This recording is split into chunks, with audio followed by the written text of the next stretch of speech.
አፍኒ ይላል። ሰማህ ወይ? ለጥላቻ ቦታ የለኝም ብዬ ነው ጻፍኩት። ሁለተኛው መጽሐፍ የጥላቻ ሰንሰለት የሚል ነው።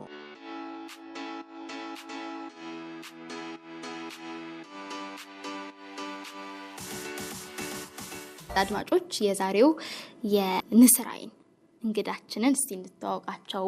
እሺ፣ አየለ እባላለሁ። አየለ አዳቶ የሐዋሳ ዩኒቨርሲቲ የዩኒቨርሲቲው ፕሬዝዳንት ጽሕፈት ቤት ኃላፊ ሆኜ እየሰራሁ ነኝ ያለሁት አሁን። መልካም አቶ አየለ፣ እንግዲህ ዛሬ በንስር አይናችን ለወጣቶች ዝግጅት ላይ አብረን ቆይታ እናደርጋለን። ስለ ባህል እናወራለን እና እስቲ ከሁሉ አስቀድመን ባህል ምንድን ነው? እንዴት ይገልጹታል ባህልን? በሀገራችን ውስጥ በርካታ ብሔር ብሔረሰቦች አሉ። የብሔር ብሔረሰቦች ሀገር ናት ይባላል ሀገራችን። በእያንዳንዱ ብሔር ብሔረሰቦች ውስጥ የራሱ የሆነ አንጡራ ሀብት አለው። እንግዲህ የአስተሳሰብ አንጡራ ሀብት ወይም ደግሞ የሀሳብ የምንለው አንዱ ባህል ነው። እነዚህ ባህሎቻችን በብዙ ነገር ፕራክቲስ የሚደረግበት ብሔሮች በእያንዳንዱ ብሔር ውስጥ በንግግር ተግባራዊ ሊያደርጉ ይችላሉ፣ በተግባር ተግባራዊ ሊያደርጉ ይችላሉ። በተለያዩ ነገሮች የሚገልጹት የራሳቸው የሆነ ክዋኔ ያላቸው ባህሎች ነው። ኢትዮጵያ ሀገራችን በተለይ ሪች ናት ይባላል። በጣም ሀብታም ሀገር ናት። የባህል ሀብታም ናት።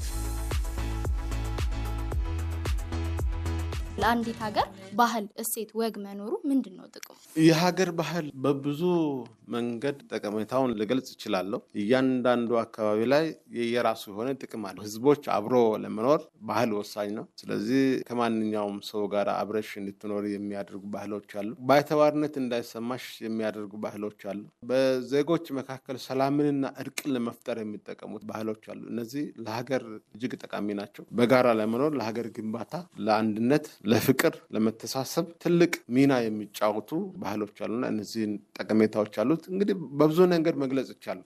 የንስር አይናችንን ቀልብ ደግሞ ወደ ሳበው ወደ መጽሐፎት ደግሞ እንምጣ። ከዛ ደግሞ የተለያዩ ባህሎች ላይ ደግሞ ጥናትም እንዳጠኑ እየነገሩን ነበርና እስቲ ወደ መጽሐፎት እንምጣና ደግሞ ስለምንድን ነው የመጽሐፎት የሚያወሳው የሚለውን እስቲ እናንሳ። ስራ አለኝ ወይም ደግሞ አንድ ንቅናቄ አለኝ። ትውልድና ጥላቻን የማጣላት ዘመቻ የሚል ዘመቻ አለኝ። ይሄ ዘመቻ ትውልዳችን ከዚህ አሁን ካጋጠምን ካስከፊው ጥላቻ ተላቆ በመካከላችን ይቅርታ እንዲሰፍን፣ ከይቅርታ በኋላ እንግዲህ አብሮ የሚኖረው ፍቅር ነው። ፍቅር እንዲኖር፣ ከፍቅር ጋር አብሮ ሰላም እንዲኖርና አንድነት እንዲፈጠር የሚያደርግ ንቅናቄ ነው። ዋናው መሪሃችን ትውልድ ከዚሁ ከነበረ ጥላቻ መላቀቅ አለበት። የትላንትናውን ቁርሻችንን በይቅርታ ማለፍ አለብን። እንግዲህ በታሪክ የሰማናቸውን በትርክት ደግሞ ሰዎች የነገሩንን እውነትም ይሁን እውነት ያልሆነውን እነዚህን ታሪኮቻችንን አሁን ያለው ትውልድ በይቅርታ አልፎ ቀጣይ ህይወቱን ማራመድ አለበት ብዬ አምናለሁ። ለቀጣይ ህይወት አስፈላጊ የሆኑት ደግሞ ፍቅር ነው።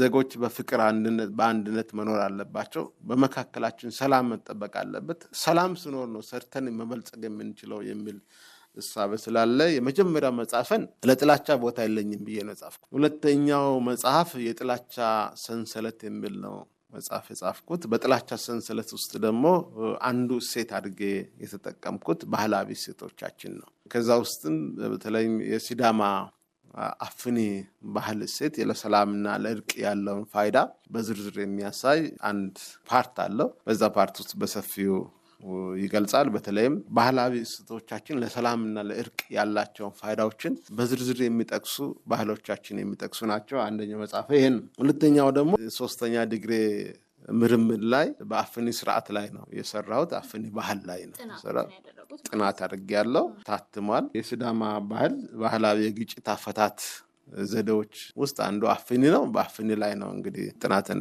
በሰፊው የሰራሁት። ከዚህ ከአፍኒ የእርቅ ስርዓት ጋር በተገናኘ ደስ የሚል የሚገርም ጥሩ ተሞክሮ የሚሆን ነገር እያጋሩን ነበር። እስቲ እንደው እሱን ብናነሳ፣ በተለይ ከሰው ጋር ሰው ሲጋጭ ራሱ ሄዶ ምላሽ እንደማይሰጥና ሌላው ሶስተኛ ወገን መጥቶ ለማስታረቅ ለማስማማት የሚሄደውን ስርዓት እያወሩን ነበር። በእያንዳንዱ ብሔርና ብሔረሰብ ውስጥ ስትመለከችው እሴቶቹ በጣም ድንቅ ናቸው። አፍኒ ባህል የሲዳማ ባህል ነው። በአሁኑ ጊዜ ግን አፍኒ የኢትዮጵያ ባህል ነው፣ በኢትዮጵያ ፍልስፍና ነው ብለን ነው የምናስበው። አፍኒ ሽማግሌዎች ወይም ደግሞ የሲዳማ ብሔረሰብ አባላት በመካከላቸው ግጭት ሲነሳ ያንን ግጭት የሚያበርዱበትና በመካከላቸው እርቅና ሰላም የሚፈጥሩበት ትልቅ እሴት። የሲዳማ አፍኒ ስርዓት ላይ በዳይ ተበዳይ ቢበድለው ተበዳይ ብድግ ብሎ እርምጃ ለበዳይ አይወስድም። ተበዳይ ከጎን ላለው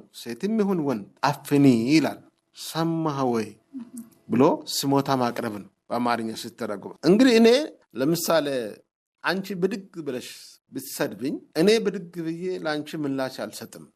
በአፍኒ ባህል ከጎኔ ላለው ልጅም ይሁን ሰው ሰማህ ወይ እለዋለሁ። እነዚህ ትልቅ ምስጢራት አሉ። አንደኛው አፍኒ ላይ ትልቅ የመከባበር ባህል አለ። እኔ ከጎኔ ያለውን ሰው አፍኒ ሳልል ለአንቺ ምላሽ ብሰጥ ምላሽ የሰጠው አካል ነው ጥፋተኛ የሚባለው። ምንም የሰደብኩት ቀድሜ እኔ በሆነ አንቺ ብትሆኝ እኔ ነኝ ጥፋተኛ የሚሆነው። ለምን አፍኒ ሳል ከጎን ላለው ሰው ሳልናገር ነው የምላሽ የሰጠውሽ። እንግዲህ እኔ አፍኒ ካልኩኝ ደግሞ እኔ አልናገርም። የምናገረው ያ አፍኒ ያልኩት ሰው ለምን አልሽ ብሎ የሚጠይቅሽ። ምን ይባላል በሲዳማ ውስጥ የሲዳማ ሰው ልጁ ተገሎበት እንኳን ሬሳውን አስቀምጦ ለጎረቤቱ አፍኒ ይላል። እርምጃ ለመውሰድ አይነሳም ይባላል። እዚህ ጋር አንድ ምስጢራት አለ። አንደኛው ምን ያክል ለሰው ልጅ ክብር እንደሰጠኝ ነው የሚያሳየው። ከጎኑ ትንሽ እንኳን ልጅ ቢሆን ወይም ሴት ብትሆን እንኳን አፍኒ ሳይል ምላሽ አይሰጥም። ምንም እንኳን በዕድሜ ትልቅ ቢሆን። በባህሉ የቅጣት ስርዓቶች አሉ። ወደ ሸንጎ የሚመጣ ነገር ካለ ደግሞ ወደ ሸንጎ ያመጣዋል እንደ ጥፋቱ መጠን። ይቅርታ የሚጠይቅ ከሆነ ደግሞ ይቅርታ እንዲጠይቅ ያደርጋል።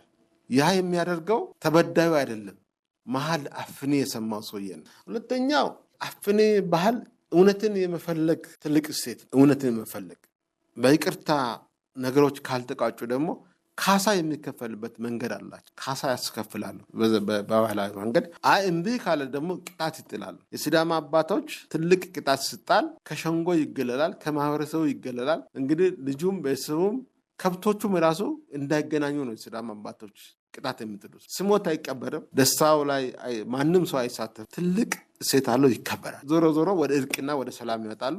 እንግዲህ ትልቁ ነገር ትልቅ የሰላም እሴት፣ ትልቅ የፍቅር እሴት፣ የአብሮነት እሴት ነው ብዬ ነው የማምነው። እንደው ግን ስናነሳቸው ከነበሩ ባህሎች፣ እሴቶች ውስጥ ወጣቶችን መውሰድ ያለባቸው ትምህርት ምንድን ነው ብለው ነው የሚያስቡት? በተለይ ልዩነቶችን እንደ ውበት፣ ግጭቶችን ደግሞ አስማምተው መቀጠል እንዲያስችሉ ከነዚህ እሴቶች ከነዚህ ባህሎች መውሰድ ያለባቸው ነገር ምንድን ነው? ባህሎቻችን አሁን ባለበት ሁኔታ ውጭ አስተሳሰቦች ላይ ነው ተጠምደን እያሳለፍን ያለ ነው።